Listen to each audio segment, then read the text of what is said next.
Gamers, today we're going to be discussing the last of the 6 new civilizations in Age of Empires 4 and giving my honest opinion of it based on the pro scene, based on me playing it, playing against it, what needs to be changed, buffed, nerfed, and how good the civ is right now. Oh yeah, and before I continue, I will also be doing, so I've spent basically one day playing only Zhu Xi's Legacy or Japanese one day or whatever, and then I give my opinion the next day. Kind of like a conclusion from that day and obviously all the experience that I've had.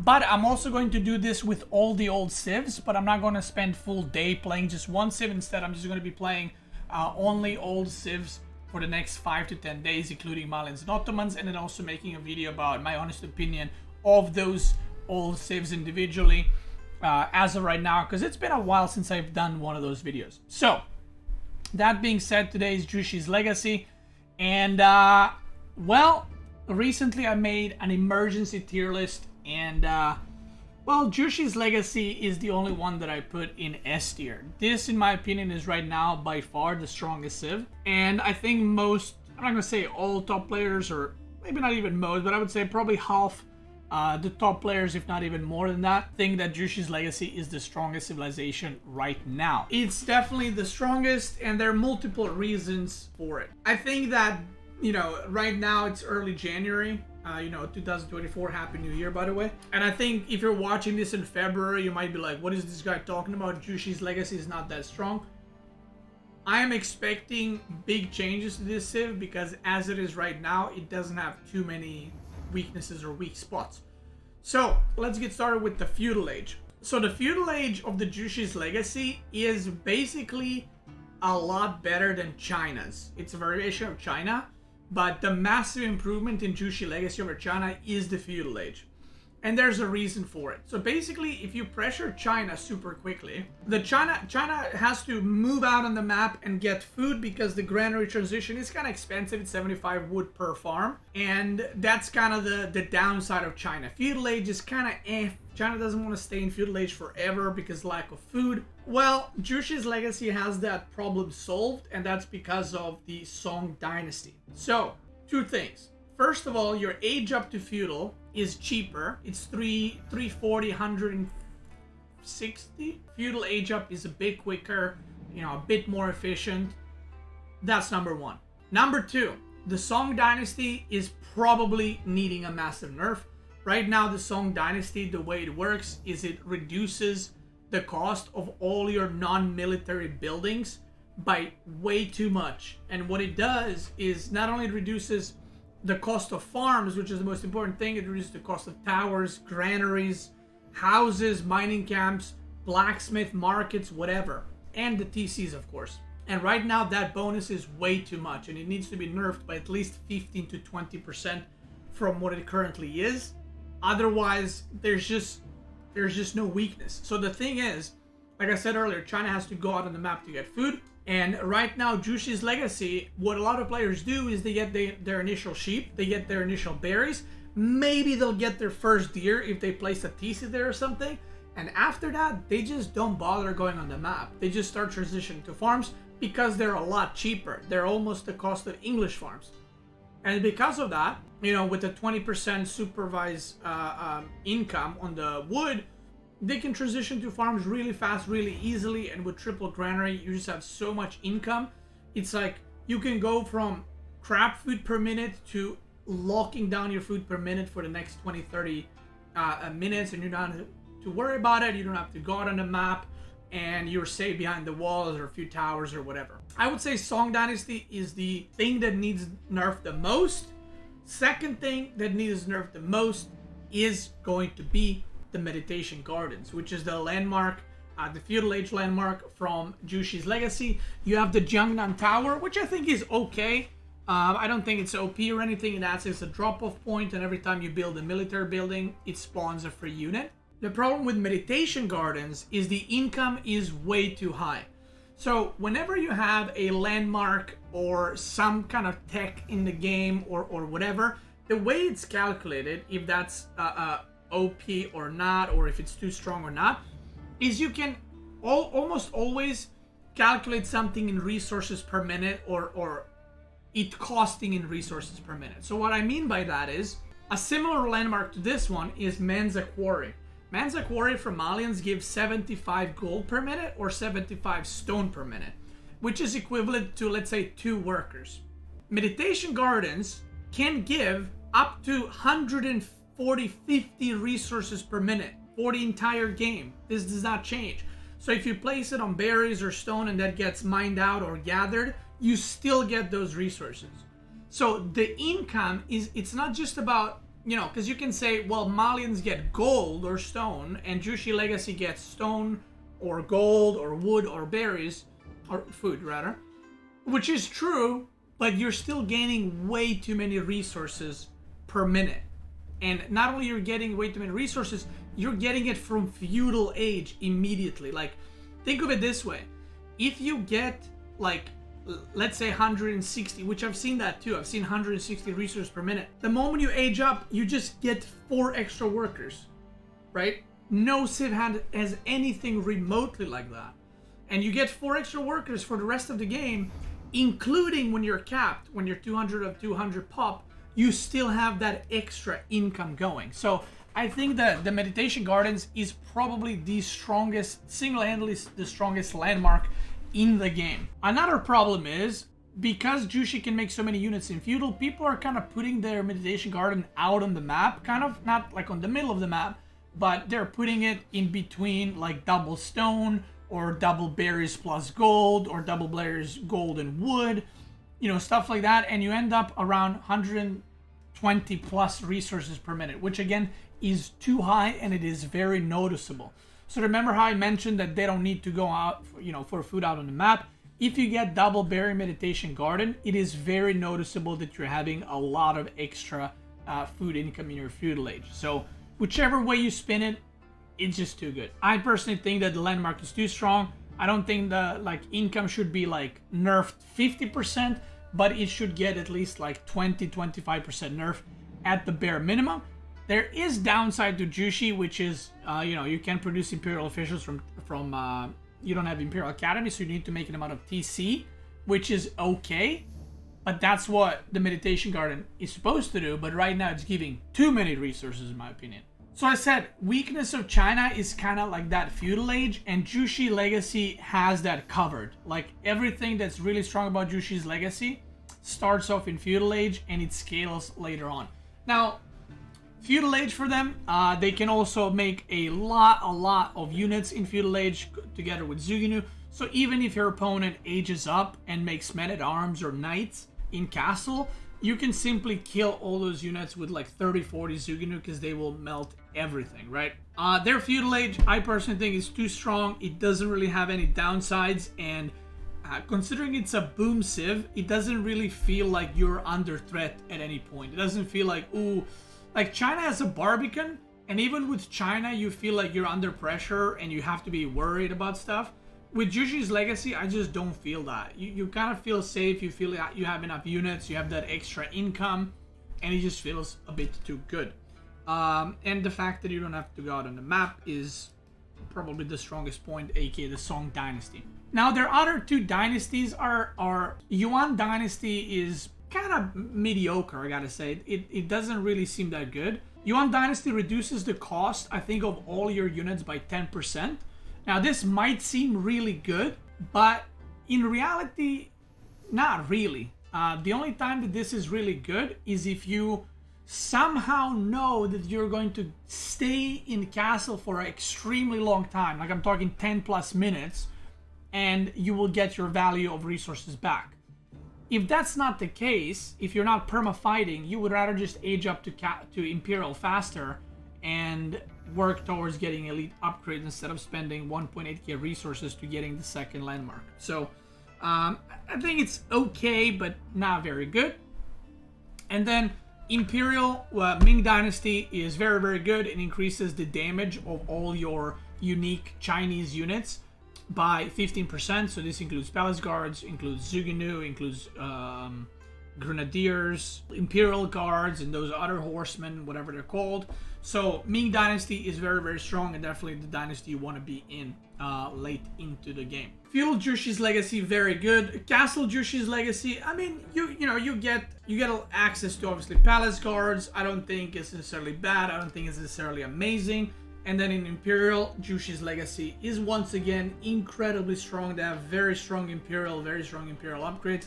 Very similar to China in terms of strength, but in terms of the playstyle, they are a lot different. So again, I'm going to do a comparison between the variation and the original Civ. The main difference between Zhu Xi's legacy and China, China is a lot better to be played with same kind of style with, Boom 2 TC, but China is more into going like mass spearmen, using palace guards to harass and building up a big siege count like Nest of Bees or Springholds, and then maybe going crossbows as well. Whereas Zhu Xi's legacy is a lot about booming your economy a lot quicker and then just going mass units everywhere. You can go for Nest of Bees with Zhu Xi's legacy, but you don't have the Clockwork Tower landmark, which increases the HP of your siege that comes out. So you can go Nest of Bees, but then it's like making a mangonel with another Civ. Like, there's no bonus to it. And then in Imperial, the difference between these two is that, well, once again, China has better siege. Now, Zhu Xi has toggle that you can turn on to give their bombards +1 range, or their bombard gunpowder units to give them +1 range. But in my opinion, I would rather have extra HP that China has on their siege than have +1 range. Because if you activate the +1 range as Zhu Xi's legacy in that landmark, you lose the 15% movement speed on your infantry, and I would rather have that. Also, one big difference is China has hand cannoneers, and Zhu Xi's legacy does not have hand cannoneers at all. Instead, they have like a unique upgrade for their crossbows. So usually in Imperial, Zhu Xi legacy will go for like palace guards, crossbows as their main comp, and then they will add the Imperial guards as their cavalry, whereas China will go for like palace guards, spearmen, hand cannoneer, a lot of siege, and then maybe transition to like mass fire lancers. So the civs are very similar in terms of the way they play up until Imperial, in my opinion, but after that I feel that they differentiate quite a lot in what their strengths are, and they do play quite differently, in my opinion. That's kind of as far as the strengths go of Zhu Xi's legacy. As you can see, there's a lot of them. Now, you can also make palace guards in Feudal Age. This is not that good.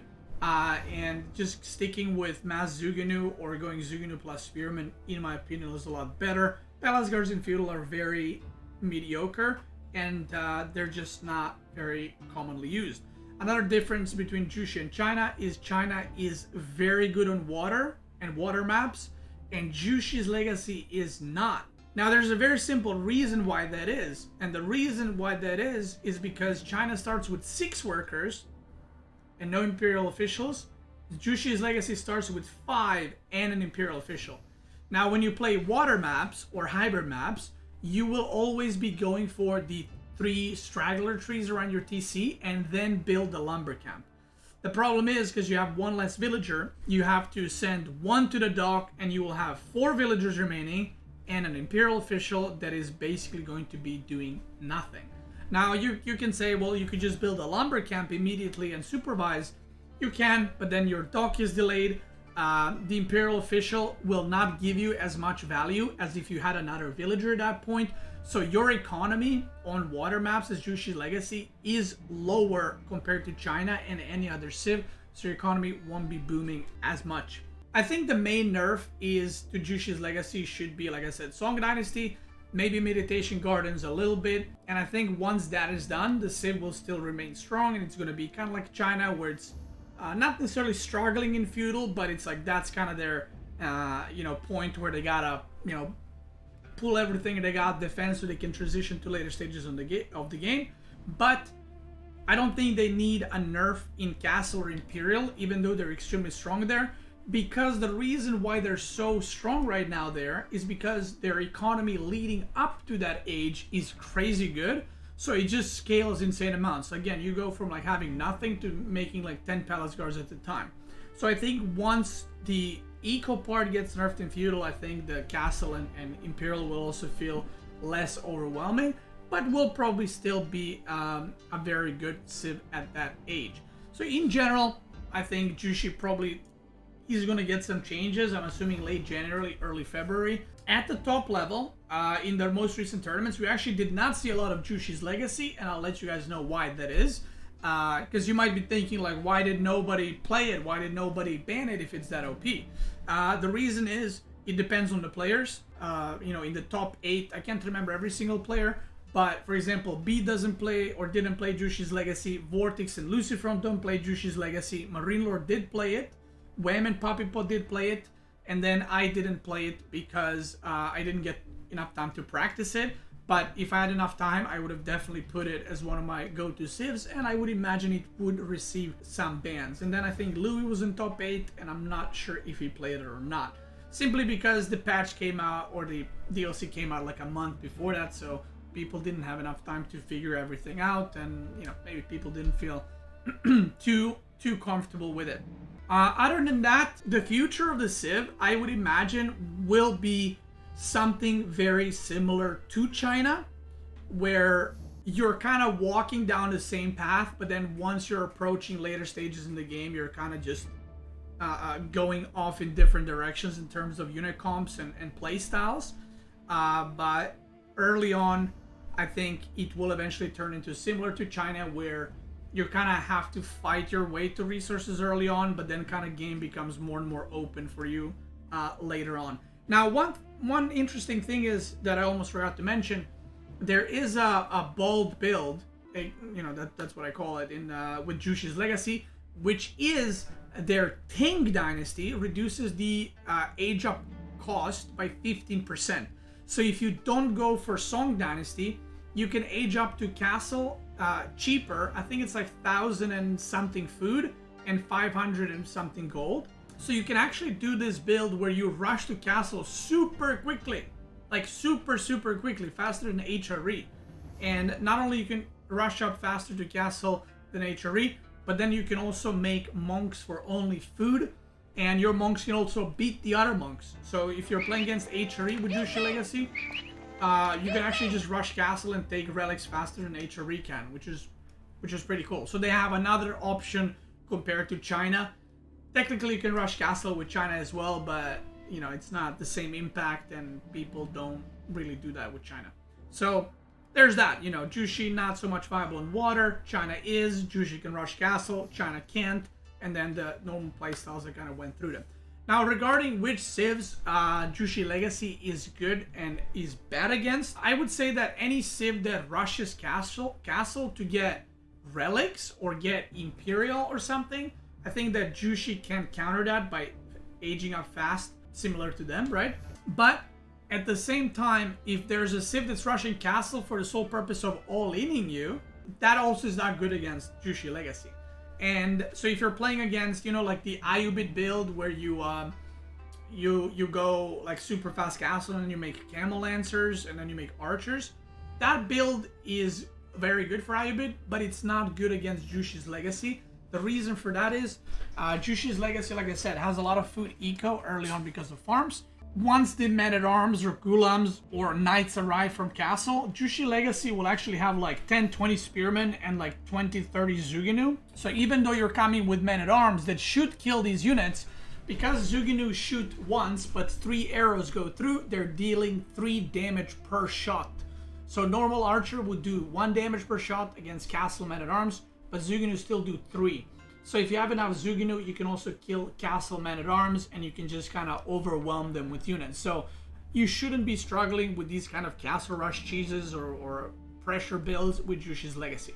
The civs that counter it are like very unique or very specific, I feel like. I think that Byzantines is actually pretty good against Zhu Xi's Legacy because you can go for Javelin Throwers or Longbows. And I think that makes it very nice for Byzantines, because Zhu Xi does not have archers, which is another weakness of the civ. They don't have access to archers at all. They just have Zuginu, and Zuginu are terrible against longbows. I don't know if you've ever played Zuginu against longbows, but it's just not good. So Byzantine can be good against Zhu Xi because they have Varangian guards that can close the distance against Zhu Xi. They have the limited aid that can activate the shield wall ability against Zuginu to take even less damage. Then you have English. That is the only reason why English is so good against Zhu Xi is because longbows. Basically, this is how the matchup works. Zhu Xi cannot go 2TC. If you go 2TC with Zhu Xi's Legacy, you die. So basically what you need to do is rush castle at Zhu Xi Legacy, but English can pressure you really easily. If English goes longbows and you go 2TC, let's say, you have to make horsemen. English will make spearmen, you make Zuginu because you don't have archers. And that interaction between spearmen and Zuginu is terrible for the Zhu Xi Legacy player because Zuginu cannot chase spearmen as easily, and longbow has way higher range than Zuginu, so longbows can just pick off Zuginu and then allow the spearmen to fight the horsemen. So in feudal fighting, English should always win. And because I mentioned Byzantines earlier and I mentioned javelin throwers and longbows, in my opinion, Malian is a pretty good civ against Zhu Xi's Legacy for the same reason. They don't have archers, so if Malian goes for javelin thrower donzos, what is Zhu Xi's Legacy going to go for? They have to go for Zuginu, and again, javelin throwers absolutely demolish Zuginu. So those are some of the civs that in my opinion are pretty decent against them. I'm sure there's more, like obviously I don't know every single matchup. These are just like the obvious ones that I played against and I had experience with. But in general, I would say that it doesn't necessarily hard counter any civ. Like I haven't played a civ or played against a civ that I felt like, oh, this is a free win for me. Maybe Delhi actually. If you stay 1TC as Zhu Xi's Legacy against Delhi, it's really good. But I don't feel like it just completely counters any civ specifically. But it does have some civs that are good against it, very good. But what it does have is it's just kind of good against, or does well against every civ, or does average at best, which is might not sound like an advantage, but in Age of Empires the civs are so different. Then if there's a civ that has like 13 average to decent matchups, that's pretty good. It's a lot better to have matchups average and you have weaknesses and counters, and the civs you counter, because then it depends on which civs are popular on the ladder. So that's kind of it. I do think you can pressure Zhu Xi's Legacy and you can attack them and force them to use up their food on units and then try to prevent the granary transition. Yeah, I think it's a good ladder civ. I think that's the best way to put it. It's just, it doesn't really have a lot of like, oh my god, I'm playing against this, I guess I'm dead kind of thing. So I think it's pretty good. Probably the strongest civ right now, but I am assuming it's going to get nerfed. Again, this is early January. I don't know when you're going to be watching this video. With that being said, I don't think there's going to be any new developments with the civ where people are going to figure out new builds. I would say Zhu Xi with Jeanne d'Arc is probably the most figured out of the new 6 civs that we have. So I wouldn't be expecting that something new is magically figured out and there's like a new way to play them. I think they're gonna just remain, 1TC Zuginu all-in civ, similar to the build that China has. Sometimes you're gonna do the Castle Rush build with the Bold Monks, or you're going to do, just a standard 2TC. If you're watching this on YouTube, I want to thank you guys so much for watching. I hope you enjoyed the video. I hope you learned something more about Zhu Xi's Legacy, got some more information for yourself, and I hope you enjoyed me giving my honest opinion about them. The next video that I'm going to be making in this series, me, posting gameplay and then giving opinion of the civ. I'm not even sure which civ it's going to be. We'll see, but I'm also going to be doing this for the old civs as well and kind of give you guys my opinion of them in the current meta, if something has changed with the old civs since like a year ago or 6 months ago, or where I see the civ going in general. So that's it. YouTube gamers, thanks so much for watching. Check me out on Twitch or probably live right now. Twitch gamers, let's keep going.